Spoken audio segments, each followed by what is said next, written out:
እሰማለሁ። እንዴት ነህ? ሰላም ነው? እግዚአብሔር ይመስገን። እንዴት ናችሁ? እግዚአብሔር ይመስገን አለሁ። አንዴ መስመር ላይ ቆየኝ። እሺ። አንድ ደግሞ የዩቲዩብ ቻናል ስሙ ምንድነው የማይታወቅ መምህር እባክህን መልስልኝ፣ ከጥቁር ውሻ ጋር ግንኙነት ሳደርግ አየሁኝ። በጣም ነው የደነገጥኩት። እስካሁን በሀሳብ እየተሰለሰልኩኝ ነው። በዛ ላይ ደግሞ በገዛ ራሴ ነው የተገናኘሁት ይላል። ጥቁር ውሻም ነጭም ውሻም ምንም ውሻም ይሆን በህልም ውሻ ማየት ጥሩ አይደለም። በእናቶቻችን አፈታት ውሻ በነጭ ሆኖ መጥቶ ሲጮህ ካያችሁ ስለት ረስታችኋል፣ እሱም ደግሞ የእግዚአብሔርን ስለት ነው ይላሉ። ጥቁር ውሻ ከሆነ ደግሞ የጮኸባችሁ የአውሊያውን፣ የቃልቻውን፣ የዛሩን፣ የመናፍሱን ቃል የገባችሁትን ስለቱን ረስታችኋል። አምጡ ስለቴን ግብሬን አምጡ እያለ ነው የሚሉት። እዚህ ጋር ግን ራስሽ ወደሽ ፈቅደሽ ወይም ወደ ፈቅደ ከውሻዋ ጋር ስትተኝ ያውም ከለሩ ጥቁር ውሻ ከሆነ አንቺ ጋር አብሮ የሚያድር አይነጥላው መንፈሱን የሚያሳይ ወይ ደግሞ የሆነ አንቺ ጋር የመጣ የሆነ ሰው የቡዳ መንፈስ አንቺ ጋር የምትያደረ መንፈስ አለ ማለት ነው። የዝሙት መንፈስ ከአንቺ ጋር መጥቷል። ግንኙነት የምታረጊ ከሆነ በትክክል ወደሽ ፈቅደሽ ያደረግሽው ከሆነ በራስሽ ጊዜ የገባሽበት ዝሙት ብቻ ላይሆን ይችላል። ልክ እንደ ግንኙነት ጓጉተን የምንፈልገው ጠብቀን የምናድነው ምክንያት የምንፈጥርለት ብዙ የምንሟሟትለት ብለን የምናስበው የዓለም መጥፋት ምክንያት የሆነ መቼም ሩካቤ አይደለም። ልክ እንደዛ የምታስቢው አንድ የሆነ ጉዳይ የገባሽበት የሆነ ጉዳይ አለ ማለት ነው። እና እሱን ነገር ምንድን ነው? እሱን ነገር እባክሽን ከላይሽ ላይ አላቂው ተገላገይ ከዛ ነገር። አለበዚያ ግንኙነት ከተደረገ መጸነሱ አይቀርም። ከዛ ውሻ ጋር የሚወለደውም ያው ርኩስ የሆነ ነገር ነው፣ ውሻ የሆነ ነገር ነው።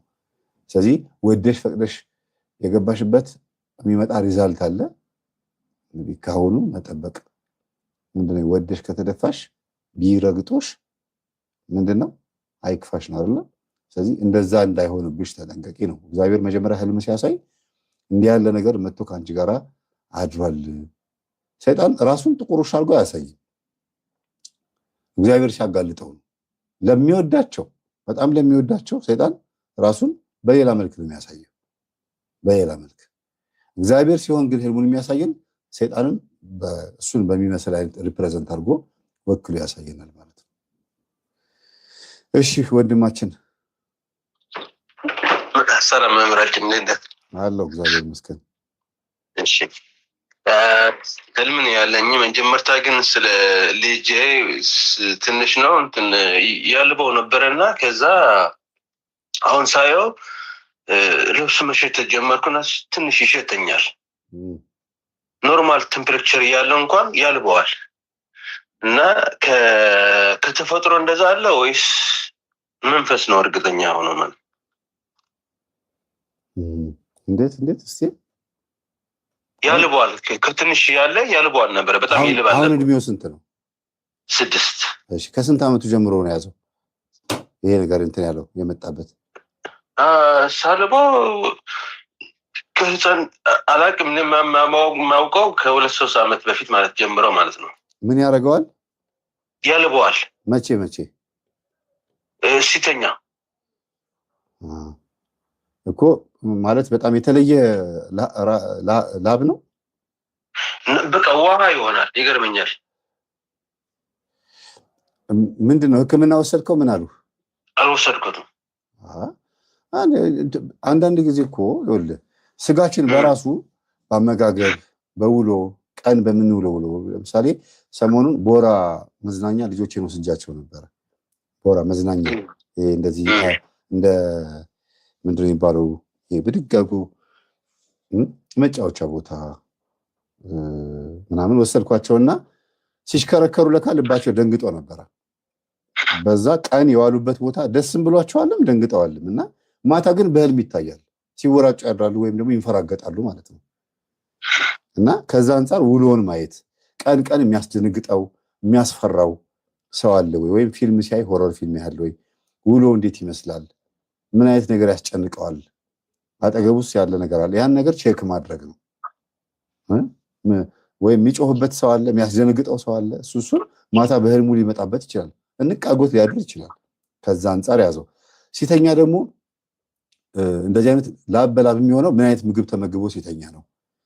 በምን ሁኔታ ውስጥ ሲውል ነው እንደዚህ የሚሆነው? ላብ የሌለው ቀን ላይ ምን በልቶ ምን ጠጥቶ የት ውሎ ነው ላብ የሌለው ብለህ ያን ነገር ማለት ልዩነቱን ማወቅ ያስፈልጋል።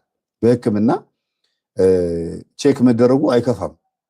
ለምን አንዳንዴ ኤችአይቪ በሽታ ኖሮበት አንድ ሰው በጸበልኩ ከኤችአይቪ ዳንኩኝ ለማለት ኤችአይቪ በሽታ አለብህ ወይም ኤችአይቪ ፖዚቲቭ ሆነሃል፣ ደም ውስጥ ኤችአይቪ ፖዚቲቭ ተገኝቶብሃል መባል አለበት። በሕክምና መታወቅ አለበት። ስለዚህ ሕክምና በራሱ የሆነ አንድ ትልቅ ውጤት መነጋሪ ያለብህን ችግር ይነግርህና ከችግሩ ደግሞ ተላቀኩት ብለህ ወደ እግዚአብሔርም ደግሞ መተህ ከዚህ ችግር አላቀኝ ለማለትም ይመቻል እና መታከሙ ችግር አይኖረውም ያስባለሁ። ሌላ ሁለተኛ ግን እንደዚህ አይነት ችግር አንተ ጋርም አለ ወይስ እናቱ ጋር ወይስ ምንድን ነው? እስኪ ንገረኝ። እናቱ እንኳን የላትም መስለኝ፣ እኔ ግን የለኝም። እሱ ነው 2-3 ልጆች ነው ያለኝ እና እሱ ብቻ ነው እንደዛ ማየውናል።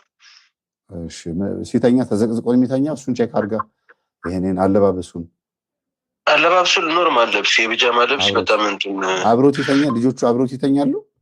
አዎ አብረው ነው ከኔ ነው የሚተኙት እኮ። አንደኛው አያልበውም አንደኛው ያልበዋል። ሁለቱ አንድ አልጋ ላይ ሆኖ ማለት ነው። አዎ ስለዚህ ልጁን ለብቻው ማስመርመር አለብህ። መጀመሪያ አንደኛ ችግሩ አለበት ተብሎ የሆነ ነገር መታወቅ አለበት ልዩነቱ። ሁለተኛ ነገር ደግሞ እንዳልኩህ አመጋገብ ሊሆን ይችላል፣ ቀንም ያየው ቪዲዮ ሊሆን ይችላል፣ ቀንም የሚውልበት ውሎ ሊሆን ይችላል፣ ትምህርት ቤትም ይሁን ቤቱ። ከዛ አንጻር ሌሊት መጥቶ ወጥሮ የሚይዘው ስሊፒንግ ፓራሊሲስ ምናምን ሊያጋጥመው ይችላል። ወጥሮ ሊይዘው ይችላል። ከዛ አንጻር ጥርሱን ሲያንቀራጭጫል፣ አልጋ ላይ ይሆናል። አልጋሸንም ጥርሱ ያንቀርጫል መሰለኝ። የቡዳ መንፈስም ይኖራል። ስለዚህ ይሄን ቼክ አድርገው አጣራ። ከዛ ሳክመው ምንም ችግር የለውም።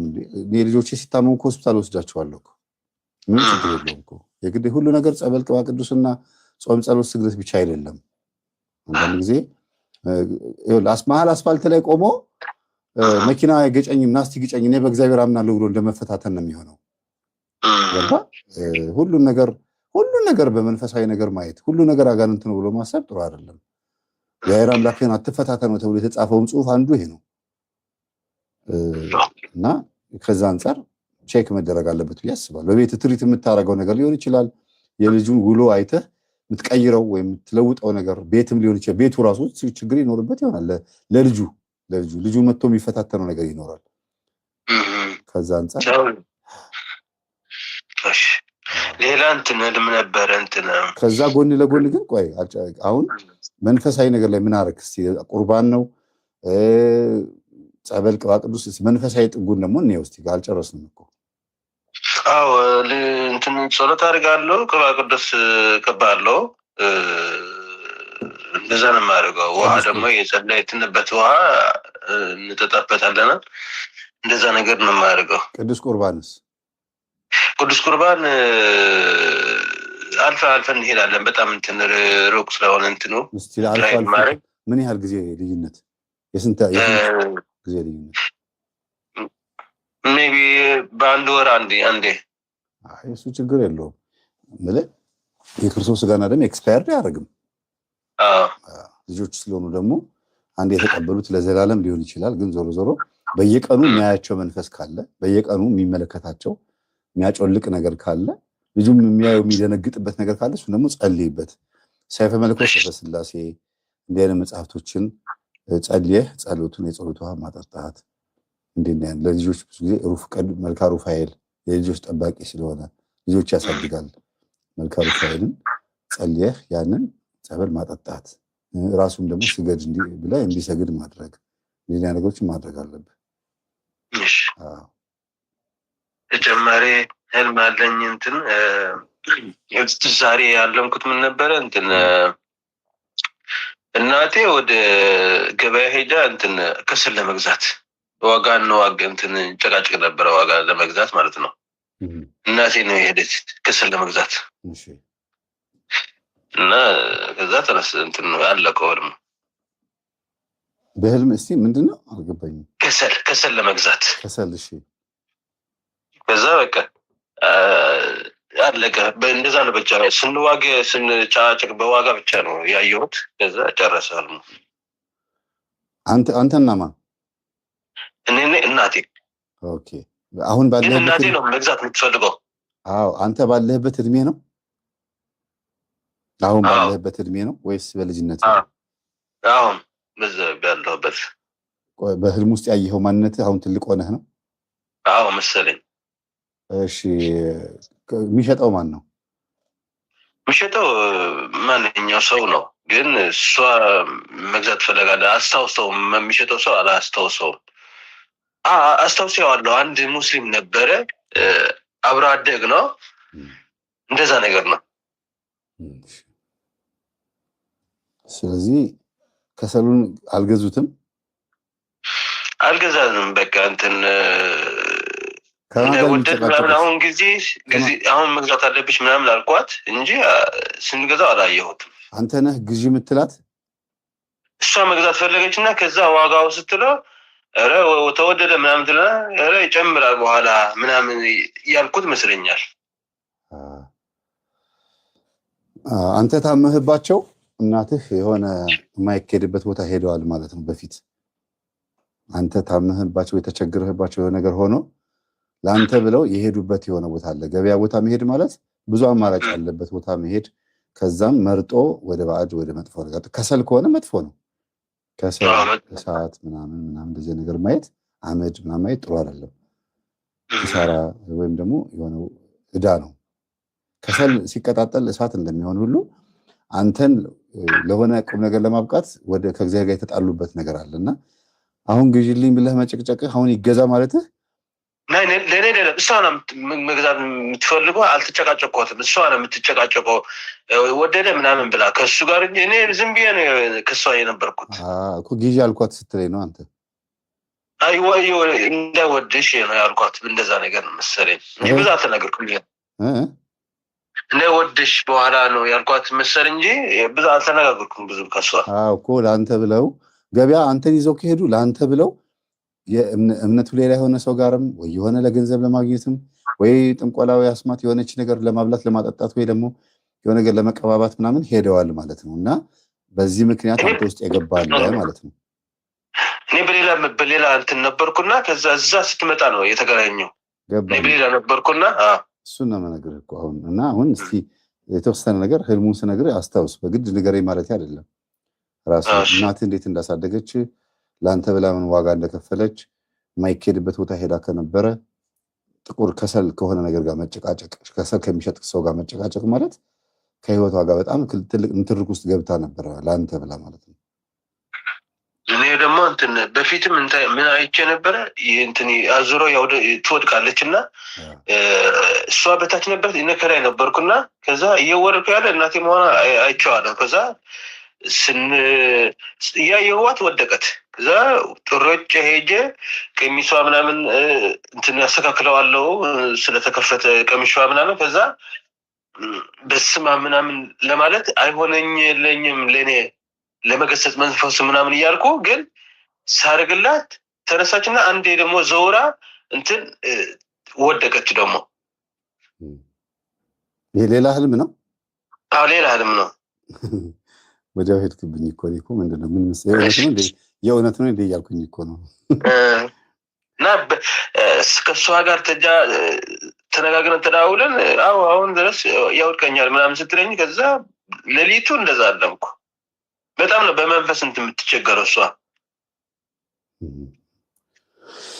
የሆነ ችግር አለ እናትህ ጋር። ከዛ ግን ከእናትህ ወደ አንተ የመጣ ግን የሆነ ነገር አለ ተከትሎ የመጣ ማለት አንተንም እንደዛ ሊያደርግ የሚፈልግ ችግር አለ። ይኖራል። በፊት ለምሳሌ እንትን ደውዬ ነገርህ ነበር አንተ ውሃ እየረጋ ውሃ ላይ ሆኛ ከዛ ከእሷ በሚሊዮን የሚያክል በሞተሽ የሚያክል እባብ ወደ እኔ ይመጣሉና ምናምን ስላት ምንም አያርጉህም ምናምን አለችኝ። እንደዛ አይቼ ነበር በፊት። እሷ በጣም ችግር አለባት። እስቲ እባክህ ለእናትህ ጸልይላቸው። አንተም ግን ራስህን ጠብቅ፣ ራስህን አድን። የቆየ ህልም ከሆነ ያን ጊዜ በጸለይክበት በጣም በተጋህበት ሰዓት ላይ እግዚአብሔር ያሳየህ መልእክት ነው። አሁን ያየኸው ቅርብ ጊዜ ያየኸው ከሆነ ግን አሁንም እግዚአብሔር ሆይ አድነኝ ከዚህ ችግር አላቀኝ ብለህ ስትል የችግሩን ምክንያት እየነገረ ነው የመጣው። ከዚህ ነው። ስለዚህ እናትህ አንዳንድ ሰዎች አሉ እናታቸው ወይ አባታቸው ቡና እያፈሉ ወይ በተለይ እናታቸው ማለት ነው ልጄን ጠብቅልኝ የእናቴ አባቴ አምላክ የእናቴ አባቴ ከራማ ጠብቅልኝ ልጆቼን በገቡበት በወጡበት ጠብቃቸው ሀብት ንብረት ስጣቸው እኔ ደግሞ ላንተ አረግልሃለሁ ቡና አፈላልሃለሁ ብለው ደግ ነገር የጸለዩ መስሏቸው ይለምናሉ ይለማመናሉ ከዛስ እንደዛ ሲለማመኑ የሚከተላቸው ጠብቅ ተብሎ ስለታዘዘ እነዚህ ልጆች ደግሞ ማይጸልዩ ከሆነ ለምሳሌ ሁለት ጎረምሳና አንድ ሴት ኮረዳ ካለቻቸው እኛ አባት እኛ እናት እሺ ብሎ መንፈሱ እነዚህ ልጆች ይጠብቃል ሄዶ ይጠብቃል ስለ መቼም ጠባቂ መላክ ሆኖ አይደለም ስለታዘዘ ብቻ ይሄድና ገንዘብ ሊሰጣቸው ወይም ደግሞ እድላቸው ሊያሳካላቸው በዚህም በሰርቀውም ይሁን ዋሽተው ወይም ምንም አርገው ብቻ የሆነ ነገር እንዲያገኙ ይረዳቸዋል እኔ እየጸለይኩላችሁ እኔ ያገዝኳችሁ ኮሎ ለዚህ የበቃችሁት ብሎ እናትየውም ደግሞ ይናገራሉ የእናቴ ጸሎት አገዘኝ ይላሉ እነዚህ ልጆች ግን ሰይጣን ነገ እነዚህ ልጆች እንደ ቀብድ ይዟቸው ነው ዛሬ የሚፈጽምላቸው ዛሬ የሚያደርግላቸው ነገ እንደ ቀብድ ይዟቸው ነው እና እናት ላንተ በራሷ በምታውቀው በሚገባት የምታረገው ነገር ሊኖር ይችላል ላንተ ብላ ማታቋርጠው ልጅሽ ቢያድግም አንዳንድ ጠንቋይ ቤት እኮ ልጅሽ ቢያድግም ግብርሽን እንዳታቋርጪ ይሄንን መስዋዕት ይሄን ግብር ካቋረጥሽ አንቺ ሟት ነሽ ልጅም ደግሞ ሀብቱን ይቀማል ይሟች ነው ተብሎ ሲነገራቸው እና ምን ላድርግ ታዲያ እምቢ አለኝ እኮ ሲሉ ይሄንን ወደ ልጅሽ አስተላልፊ እሱም እንዲገብርልኝ አድርጊ ተብሎ በስንት መከራ እናት ታደርገው የነበረውን ለምሳሌ ሴት ልጅ ካለቻቸው በስድስት ሰዓት ላይ ሁሌ ቡና እንድታፈይ አብርተሽ ደግሞ በር ላይ እንድትደፊ ቡና ስታፈይ ሳርጎዝጉሽ ዕጣን አጫጭሽ ይሄን አርገሽ የእናቴ አባቴ አምላክ ጠብቀኝ ብለሽ ዝም ብለሽ ብቻ የማያገሽ ቡናሽን ጠጪ ሌላ ይጠበቀበኝ ብለው ጨመር አድርገው ያዛሉ ይሄ ከሆነ ቀበላለች እሺ ትቀበላለች እንዲቀበሉት ግን መጀመሪያ እሺ እንድትል አድርጎ ያሳድጋታል ማለት ነው በምን ምክንያት መጥፎ አይደለም ጥሩ ነው እናቴ እኮ ስትጸልይ ጸሎቷ ይሰማ ነበር በሚል አይነት አስተርጓጎም እንድትተረጎም የሚያሰኝ አንዳንድ ጸሎቶችን አንዳንድ ስለቶችን ሰሚ መስሎ ያኖራቸዋል ልፈልጌ ነውና አንተ አሁን በምትኖረው ኑሮ ሱችን ስታሳድግ ከሚስት ጋር ስትኖር ፈተና ካልቀለለልህና ከሚስት ጋር በማይሆን ነገር የሚያጣላ የሚያጭቃጭቅህ ከሆነ ያ ነገር አሁንም ይከተላል ማለት ነው በተለይ ዛሬ የሚያመልኩ ጨሌ ቡና የሚያፈሉ ቡና ስላችሁ የባዕድ አምልኮ አይነት አፈላል የሚያፈሉ እናቶች ወደ ወንድ ልጆቻቸው ወደ ሴት ልጆቻቸው ትዳር ሄደው ተጫውተው ሳምንትም ይሁን አንድ ቀን ሁለት ቀን ቆይተው ወደ ቤታቸው ሲመለሱ ነገር የመነሳት እድሉ በጣም ሰፊ ነው ይባላል እዛ ቤት ትዳሩ ላይ ነገር ይነሳል ችግር ጭቅጭቅ ይፈጠራል ከዛ በቃ አጅሬው አላክሶ ምናምን ችግር ይፈጥሮ እና ይሄ ምንድነው ግብሩን ያገኛል አቅደውበትም ይመጡም አሉ እናቶች ምክንያቱም ምንም ማድረግ አይችሉም እነሱ ራሱ ታዘው ነው ከመጀመሪያ ጀምሮ ይሄንን ለመፈጸም ነው የሚመጡት ወይም ደግሞ ሳያውቁት ላያቸው ላይ ሆኖ አናቁሮ ምናምን እዛ ቤት ሁለተኛ ግራ ያርግጥም ብለው እናቶች ልጆቻቸው ቤት የማይሄዱበት ጊዜ ሁሉ አለ ያውቁታል ይገባቸዋል እና ከዛ አንፃር አንተ እናትህ ላይ ሆኖ የሚፈትንህ ነገር ካለ ቼክ አድርግ አሁንም ድረስ ያ ፈተና እንደሚቀጥል ነው የሚያሳየው ለማለት ፈልጌ ነው አሁን እሷ ጠይቄያታለሁ የሆነ ቦታ እንዳልወሰደችን ነው ነገራችን ያደረግን ራሷ ነው በጣም ነው የምትቸገረው ትወድቃለች በጣም ነው መጥፎ ነገር የምትሆነው ምናምን አሁን ግን ኢትዮጵያ ለመምጣት ፈልጌ ነበረ ግን ሁኔታው ኢትዮጵያ ጥሩ ስላይደለ ዝም አልኩት እንጂ ኢትዮጵያ መምጣት ፈልጋለሁ እናቴ እናየዋለን ወደፊት እሺ ሌላ አንድ ምልመል ጨምር ኧረ ተው ይበቃል አንድ ብቻ ነው ስልክህን ይዘዋለሁ እደውልልሃለሁ አንድ አይሆንም አንድ ጨምር ስልክህን ሊያዘውና ልደውል አይሻልም ለሌሎች ሰዎች ደግሞ ልቀቅ እሺ 15 ደቂቃ ብዬ ነበር ያሰብኩት አንተ ደግሞ አሁን 20 ደቂቃ ሄድክ እሺ ያክል እሺ ያክልና ቻው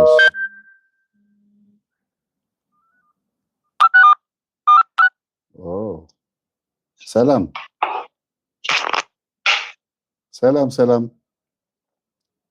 መርዬ እንዴት ነሽ ሰላም መርዬ እንዴት ዋልክ እግዚአብሔር ይመስገን ላይቭ ላይ ነሽ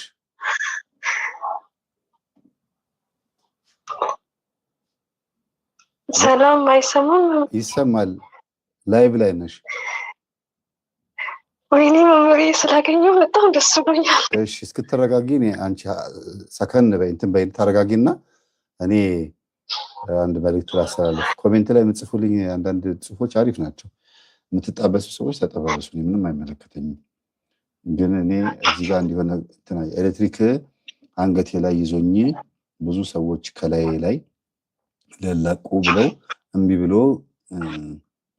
ከቆጣሪው አጥፉት ብለው ልክ ሲያጠፉት እንደሞተ ሰው ሆኜ ከዛም ተነሳሁ ነው የሚሉትና ከቆጣሪው ጥሩ ነው። በህልም በኤሌክትሪክ መያዝ በጣም ጥሩ ነው። አንዳንድ ጊዜ በህልም ነው እንግዲህ በውል እንዳይሆን በህልም በኤሌክትሪክ መያዝ ጥሩ ነው ስላችሁ ትርጉሙ ሳይሆን እግዚአብሔር ሊያስተላልፍ የፈለገው መልእክት አለ እና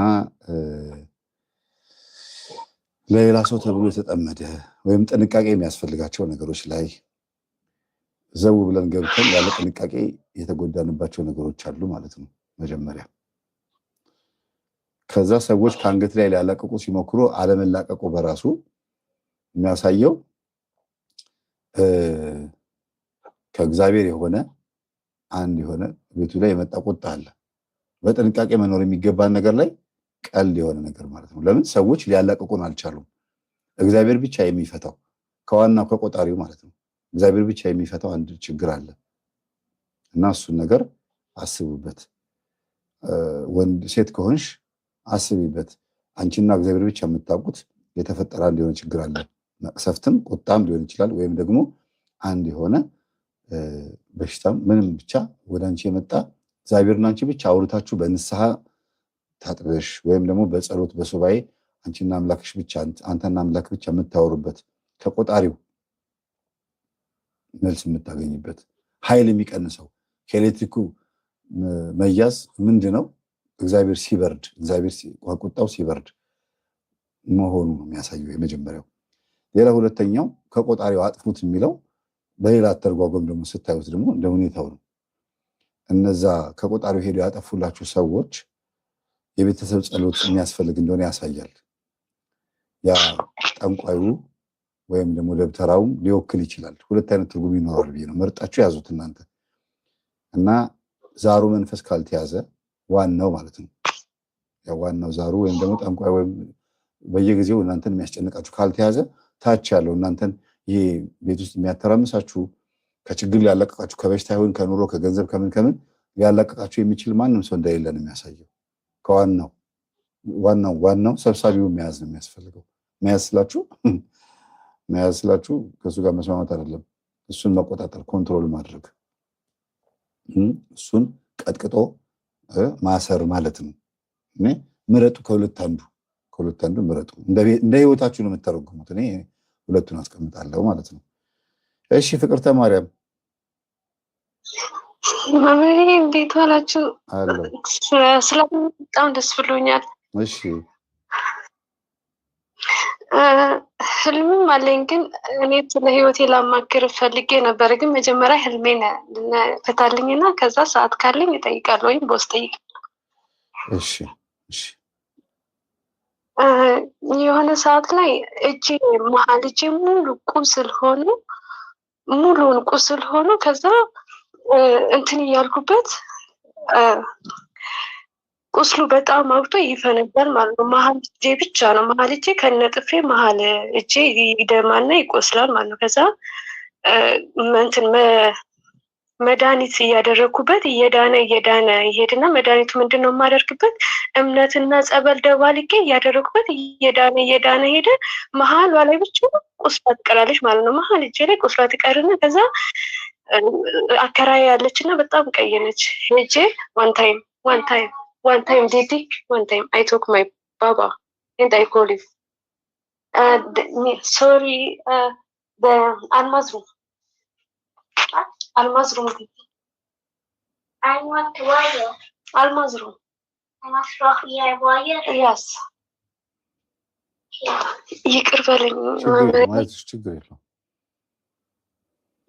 እና ቁስሉን እንትን አከራዬን ስትጠይቃት በጣም ቀይ ነች እና ወይ አይዞሽ በነጭ ሽንኩርት እሺ ትለኛለች። በነጭ ሽንኩርት እሺ ትስታለች። ነጭ ሽንኩርት እኮ የሁሉም ነገር መድኃኒት ስለሆነ ይለቅሻል ትለኛለች ማለት ነው። ከዛ ብድን ማለት ነው። ምንድን ነው መጀመሪያ ምንድን ነው የመጀመሪያውን ፓርት ነገር መሀልቼ ሙሉን ይቆስላል። ቁስል ሆኖ ይፈነዳል። መግል ምናምን ይዞ ይፈነዳል። ከዛ እምነትና ጸበል ተባልቄ ስቀባው ይድንና ድኖ ይመስለኛል። መሀል ላይ ግን ይቀራል። መሀል እጅ ላይ ይቀራል። ከዛ ያቺ ቀረችውን ሳሳያት እንደዚህ ሆና ቀረችብኝ። በጣም እንትን ብሎ እንደዚህ ሆና ቀረችብኝ ስላት ሂጂና ነሽንኩርት የሁሉም መድኃኒት ነው ትለኛለች። ሽንኩርት የሁሉም መድኃኒት ነው።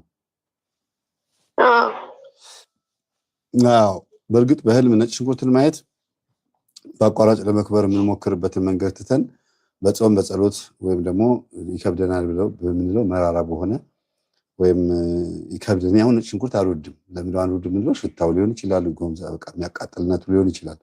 ግን ፈዋሽነቱ ደግሞ 100% ነው። ልክ እንደዛ የጠላሹ ሃይማኖታዊ የሆነ አካሄድ ሊኖር ይችላል።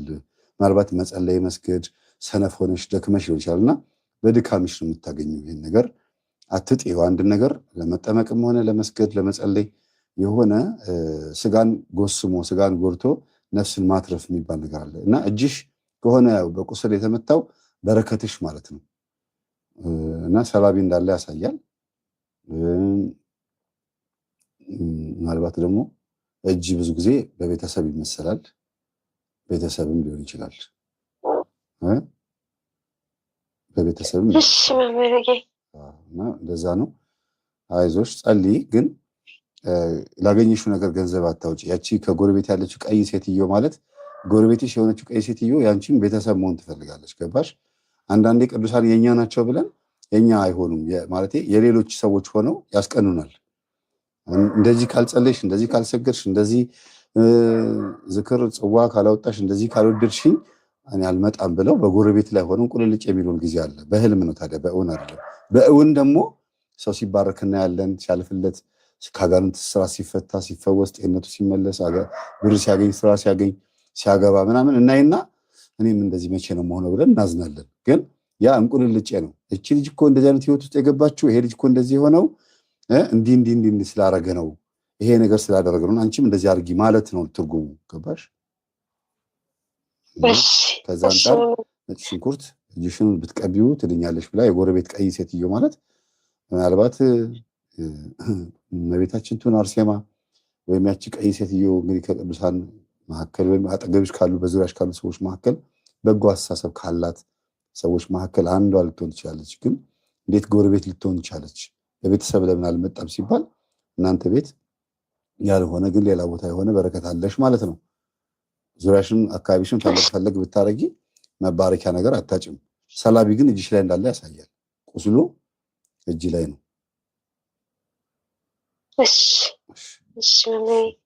አመሰግናለሁ። በውስጥ አድርጋችሁ አንድ ህልም ልጠይቅህ። አሁን ላይ እያየሁት ያለው በትክክል እየሆነ ያለ ነገር ነው እና ይሄም መፍትሄ እንትንና በውስጥ ስለራሴ በውስጥ አወራሃለሁ። አንድ ሙስሊም ጓደኛዬ ነች እና በጣም ያማታል እና በታመመችበት ሰዓት ማታ ላይ ህልም አይቼ እስቲ አንቺ ልጠይቅሽ ብላ መጣች ማለት ነው። እኔ ሙስሊም ነኝ ግን ክርስቲያን መሆን እንደምፈልግ ታውቂያለሽ። ግን የሆነ ህልም አየሁና እሱን ፍችልኝ አለች። ምንድነው ስራት? አንድ አባት ይመስሉኛል ስውራ ማርያም የሚባል አለችኝ። አታውቀውም እኮ ጭራሽ ሙሉ ለሙሉ በጣም አማኝ ነች እና አታውቀውም እና ስውራ ማርያም ይመስለኛል። አንድ አባት የሙስሊም እምነት ተከታይ ነች። የሙስሊም እምነት ተከታይ ነች። አንድ አባት ጀርባዬን ስውሯ ማርያም ይመስለኛል ይዘሽኝ ሄደሽ አንድ አባት ጀርባዬን ሲመቱ ከሆዴ ውስጥ እንትን ምላጭና ቢላዋ ወጣ። አይዞሽ ልጄ ትደኛለሽ ብለው እንትን መስቀል ባለው እንትን መቁጠሪያኛ በምንጠቀምበት መቁጠሪያ ጀርባዬን ሲመቱ ከሆዴ ውስጥ ወጣልኝ አለችኝ ማለት ነው። ከዛ እሺ በቃ እንደዛ ከሆነ ለምንድን ነው ጸበል የማትሄጂው? አንቺ እኮ ከመጀመሪያውስ ሙስሊም መሆኑ አትፈልጊም? ትዳሬ ምናምን ከትዳሯ ጋር ጥሩ ስላልነበሩ ወዲያው ተፋቱና በትክክለኛው ማለት ነው ወዲያው ተፋቱና ክርስቲያን ሆነች። ከዛ ደግሞ ሙስሊም ሆነች ማለት ነው። ከዛ ያየኋቸው ያለችውን አባታችንን የአባታችንን ፎቶ ላኩላትና እኔ አሁን ከሀገር ውጭ ነኝና ላኩላትና እኚህን አባት ነው ያየሻቸው አልኳት ማለት ነው። እንዴት ሰው የማያውቀውን ሰው በህልም አይቶ በእውን ሊያገኝ በእውን እንዴት እንደዚህ አይነት ሰው ሊኖር ይችላል ብላ አልቅሳ ዘጋችብኝ ማለት ነው። ከዛ ቀን በኋላ አውርቻት አላውቅም። ህልሙ ምን ሊሆን ይችላል? ምንድነው መጀመሪያ ያየችው ህልሙ? ያየችው ህልም ስውሯ ማርያም የሚባል ሄደን ይዘሽኝ ትንሽ አንድ አባት በመቁጠሪያ ጀርባዬን አይዞሽ ትድኛለሽ ብሎ ጀርባዬን ሲመቱኝ ምላጭና ቢላዋ ከሆዴ ውስጥ ወጣ እንትን ብዬ በዛም ሲመቱኝ ከሆዴ ውስጥ ወጣ ብላ ነው የነገረች ማለት ነው። ከዛ እንደዛ ስትለኝ እስቲ ተጠመቂ ትድኛለሽ፣ በጣም ነው የሚያማትና ትድኛለሽ አንቺ የዛን ሰዓት ምን ሆነሽ? ጓደኛዬ ነበረች። ስለዚህ አንቺ በጸሎት ታስቢያት ከነበር ወይም ደግሞ እሷ በጣም ስትጨነቅ ነፍሷ አንቺ ጋር መታ አንቺ በምታምኝበት በኩል መታገዝ ፈልጋለች። እሷ አልገባትም እንጂ ልጅቷ ማለት ነውና የእግዚአብሔር መንፈስ ወይም አንቺ በምትገለገይበት የጸሎት ስርዓት በኩል ምልክት አሳይቷት ነበር። አልገባትም ልጅቷ እና ላይዋ ላይ ያለው መተት ላይዋ ላይ ያለው መንፈስ ምላጭና ምንድነው ጩቤ ነው እሺ ምንድነው ቢላ ነው ቢላ ከውስጧ በምላጭና በቢላ የተመሰለው እሷ ላይ ያለው ከጓደኛ የመጣ ይሁን ከምንም ብቻ በሆዷ ውስጥ ያለው መንፈስ ውልቅ ብሎ የሚወጣላት ከዚህ ነገር የምትገላገለው በአንቺ እንደሆነ እየነገራት ነበር። አንቺ ብትነጋት አይገባትም። እሷ ነች ግን ያየችው። አንቺ ብታዩ ህልሙን አትረዳሽም። አውቃ ወደ ሃይማኖቷ ልታመጣኝ ነው ብላ ነው የምታስበው። ግን እሷ ራሷ እንድታየው አድርጎ ያየቻቸው አባት ግን ካጠገቧ ካለችው ከአንቺ በረከት ያካፈላት የእግዚአብሔር ኃይል እሳቸውን ያሳያት መምህር ግርማ ይመስለኛል አይደለ? አዎ በትክክል አባታችንን ነው ያየችው። ስለዚህ አሁንም ጸልይላት ትመጣለች። ይዟት ብን ብሎ የሚጠፋው ይኸው መንፈስ ነው። ወይ መስተፋቅር ይኖራል ወይ ይኸው ነገር ይኖራል። የምትጎዳበት የምትጠቃበት ነገር እንዳለ ነው የምንረዳውና አግዣት በጸሎት ትመጣለች። ተመልሳ ትመጣለች። ሃይማኖት ኦርቶዶክስ ሆና ወደ እስልምና ብትገባም ግን ትመጣለች። መልሳ መምጣቱ አይቀርም። እሺ መምህርዬ እግዚአብሔር ይስጥልኝ፣ እግዚአብሔር ያክብርልኝ። አሜን። እሺ አመሰግናለሁ። እሺ መምህርዬ አመሰግናለሁ። እሺ ይበቃናል። ያው ትንሽ ልትገቡ ያደረኩት እንደው ሰላም እንባባል ብዬ ነው። ህልም ቢበዛም ችግር የለውም። ያው ሀሳባችሁ ነው፣ ምንም ማለት አይደለም። በዚህ አጋጣሚ ከውጭ የምትመጡ ሰዎች ሲደውሉልኝ በውስጥ በኩል የሆነ እቃ እንድታመጡልኝ እፈልጋለሁ። እዚህ ስትመጡ ምከፍላችሁ ማለት ነው። እንድታመጡልኝ የምፈልገው እቃ ስላለ ነው። በቴሌግራም አለሁኝ ብላችሁ አናግሩኝና ልትመጡ ወደዚህ በዚህ አዲስ ዓመት ወይም አዲስ ዓመት ከመግባቱ በፊት ብቅ የምትሉ ሰዎች ከሆነ ሀገር እኛ እዚህ ኢትዮጵያ አዲስ አበባ ላይ የሌለ ውጭ ግን ያለ የሆነ እቃ አለና እሱ ልታመጡልኝ እፈልጋለሁ። ያመጣችሁበትን እዚህ ከፍላችኋለሁ ማለት ነው። የግድ የሚያስፈልገን እቃ ስለሆነ ነው። እዚህ ጋር አይነገርም፣ እንዲህ ነው ተብሎ አይነገርም። ሰው ሌላ ነገር ውስጥ ስለሚከት ማለት ነው። በተረፈ ጸሎት ገብታችሁ የምትጸልዩ ሰዎች ቴሌግራም ላይ እግዚአብሔር አምላክ ጸሎታችሁን ይስማችሁ። ተስፋ ስላሴና ቤተሰቡን ጠብቅ ብላችሁ የምትጸልዩ ሰዎች እየጠበቀኝ ነው። በእውነት በጣም ነው የማመሰግነው። ጊዜ አጥቼ እረፍት ፈልጌ አልገባሁ ይሆናል ጸሎት ማህበራችሁ ላይ። እናንተ ስትጸልዩ በመስማቴ ግን በጣም ነው የምረካው፣ በጣም ነው የምቀናው፣ ደስ ነው የሚለኝና በርቱ። በኃላፊነት አድሚን ሆናችሁ እያገለግላችሁ ያላችሁ የትና ወንድሞቼ በጣም ነው የማመሰግነው። ተባረኩ፣ እግዚአብሔር ይስጣችሁ። መንፈስ ቅዱስ ዘወትር የምትለምኑትን ልመና የምትጠይቁትን ጥያቄ በሙሉ ይመልስላችሁ። በአንድም በሌላ መንገድ እግዚአብሔር ያስተምራልና እናንተን ደግሞ አስተማሪ፣ አጋዥ፣ ረዳት አድርጎ ለብዙ ሰዎች መዳኛ ምክንያት ያደርጋችሁ። በጣም ድካሜን ትልቅ ድካሜን ይቀንሳችሁልኝ። ሌላው ነገ ቅዳሜ አልገባም፣ እሁድ እገባለሁ። አርፍዳችሁ የገባችሁ ሰዎች እየሰማችሁ እንደሆነ ተስፋ አደርጋለሁ። እሑድ ስገባ ጠንከር ያለ ነገር ነው ይዤ የምመጣው። እንደባለፈው ሳምንት ሴት ደብተራ ይዤላችሁ እንደቀረብኩት ያውም ከስተቷ ማትማር መለስ ደንገጥ እንኳን ማትል እንዲሁም ገንዘቡ አሳውሯት የምትመልሰው መልስ ራሱ ልቧን ያደነደናት ሴት ቀጣይ ሌሎች መረጃዎችን እንድናወጣ የሚገፋፋ ሁኔታ ውስጥ ነው ሆና ያገኘዋትና እኛ በእልህ ተነሳስተን የሰውን ሚስጥር ገበና የምናወጣ ሳንሆን ሰው እንዲማርበትና ከስተቷ እንድትታረም ነው እየተነገረው። ሰው እንኳን አሁንም ገብቶ እዛ ምስክርነት ይላል። በጣም ነው የሚያሳዝነው። ስለዚህ ዛሬ አሁን ላይቭ ላይ ሆኜ 1000 ሰው እያየኝ ነው። እስከ 1370 ምናምን ሰው ገብቷል ላይክ ያደረገ ማለት ነው። ነገ ግን ይሄ ላይቭ 20,000 ሰው ያየዋል ብዬ አስባለሁ በትንሹ። ሁላችሁም በቲክቶክ ቆርጣችሁ ሴት ደብተራዎችን አጋልጡ። የምትቃወሙበት ነገር ተቃውሙ።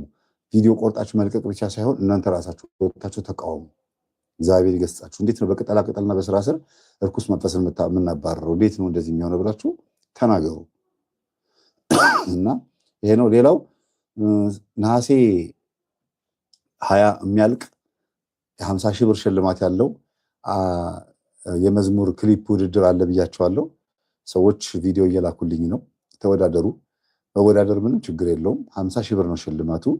በቴሌግራም 0940396668 ላይ ቪዲዮውን መላክ ትችላላችሁ። ግን በፍላሽ ቢሮ ድረስ ብታመጡልኝ የበለጠ ጥራቱ እንደጠበቀ ይሆናል ብዬ አስባለሁ እና ለውድድር እስከሆነ ድረስ እንደዛ ብታረጉት። ሽልማቱ 50,000 ብር ነው። አቤቱ ማረን በሚለው የመዝሙር የዩቲዩብ ቻናል ላይ የሚለቀቅና እንዲሁም ገጠመኝ ደግሞ በለቀቁ ቁጥር መጨረሻ ላይ ከገጠመኙ መጨረሻ ላይ 100,000ም 50,000ም ሰው ይሄው ይሄ አሸናፊ የሆኑ 3 ሰዎች መዝሙራቸው ወይም ደግሞ ክሊፓቸው ከኔ መዝሙር ጋር ተቀላቅሎ ይለቀቃል ብያለሁ እና ደግሞ ዳኞች አሉ። ስለዚህ የሚመካ በእግዚአብሔር ይመካ የሚለውን መዝሙር ዳውንሎድ አድርጋችሁ ከዛው ከአቤቱ ማረን የዩቲዩብ ቻናል ላይ ከዛ በዛ ኦዲዮ በእኔ ድምፅ ማለት ነው ክሊፕ ለምትሰሩት ቪዲዮ ለግጥሙ ወይም ለመዝሙሩ የሚመጥን ድራማቲክ የሆነ ቪዲዮ መስራት ማለት ነው እና መዝሙሩ መቋረጥ የለበትም። ከስር ግን የሚታይ ማይም የሆነ አስተማሪ ቪዲዮ ትለቃላችሁ ማለት ነው እና ተሳተፉ።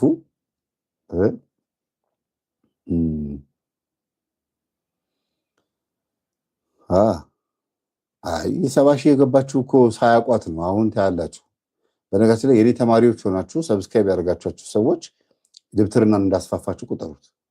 ይህን ትምህርት የምታዳምጡ የኔ ቤተሰቦች ሆናችሁ ማርታ የምትባለው አንድ ሴት ደብተራ ሰብስክራይብ ያደርጋችኋት ፎሎ ያደርጋችኋት በሙሉ ድብትርናን ያስፋፋችሁት።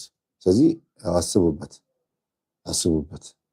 ስለዚህ ለዛሬ ያለኝ ጨርሻለሁ።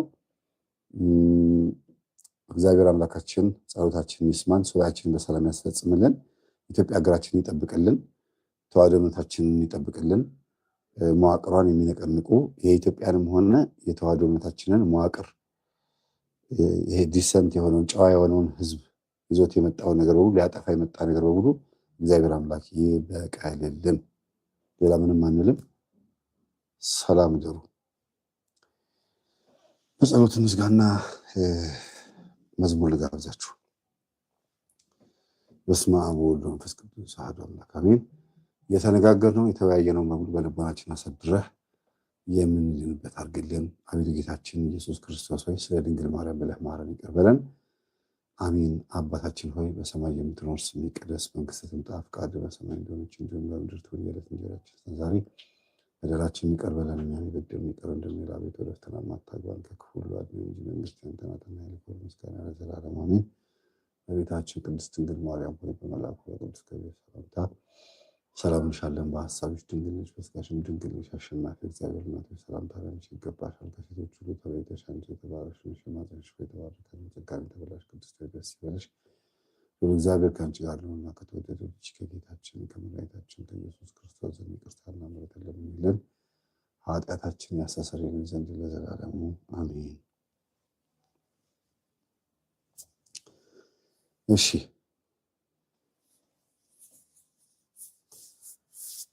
መዝሙር